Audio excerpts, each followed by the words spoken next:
I'm Crusades, and I'm here to share with you about certificates to history. If you think you know me, you have no idea. I have failed for so many reasons. In fact, I have had to have 4 different holy wars because people of church wanted the Holy Land. The first reason why I failed was because there was the inability of Eastern and Western Europe to cooperate in supporting the holy wars. The United Christian front might have been invisible, but the bitter rivalries between Catholic and Orthodox churches effectively prevented all unity of action.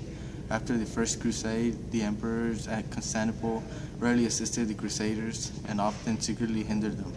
The second reason why I fell was because the lack of sea power, and as seen in the earlier Crusades, they worked against the success of the Crusaders.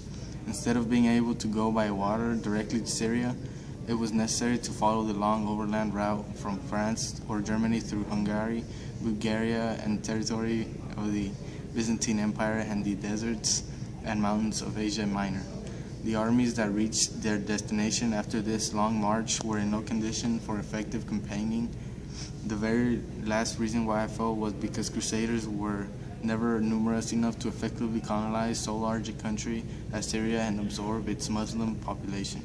They conquered a part of Syria in my first crusade, but could only hold it permanently in the face of determining resistance. I judged by what people set out to accomplish and the inglorious failures that occur very often. After 200 years of conflict and a vast expenditure of wealth and human lives, the Holy Land remained in Muslim hands. It is true that the First Crusade did help by the conquest of Syria to check the advance of the Turks toward Constantinople, but even this benefit was more than undone by the weakening of the Byzantine Empire and as a result of the Fourth Crusade. During the Holy Wars, ideas of defensive and offensive attacks spread in the Fourth Crusade.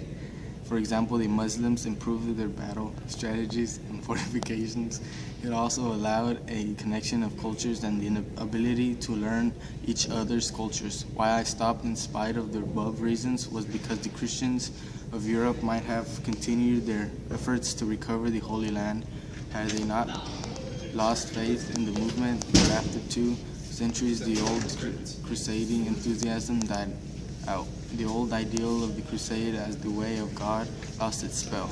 Men had begun to think less of winning future salvation by visits to distant shrines and to think more of their present duties to the world about them. They came to believe that Jerusalem could best be won as the Christ and the apostles had won it. But though all the bad things that happened with many journeys before, there are good things that happened to me. My impact was that the Europeans reaped considerable and long-term benefits from their collision with the Muslim world. The Crusaders gave thousands of Europeans who had never been more than a few miles from their homes an opportunity to see the world and the cultures of the East. During the Middle Ages, it was Eastern culture that was far more advanced and sophisticated than Western Europe culture. Learning this spurred the people of Western Europe to increase learning and trade so that they might achieve a level culture equal to the way they had experienced in the East. This is why the Crusades failed.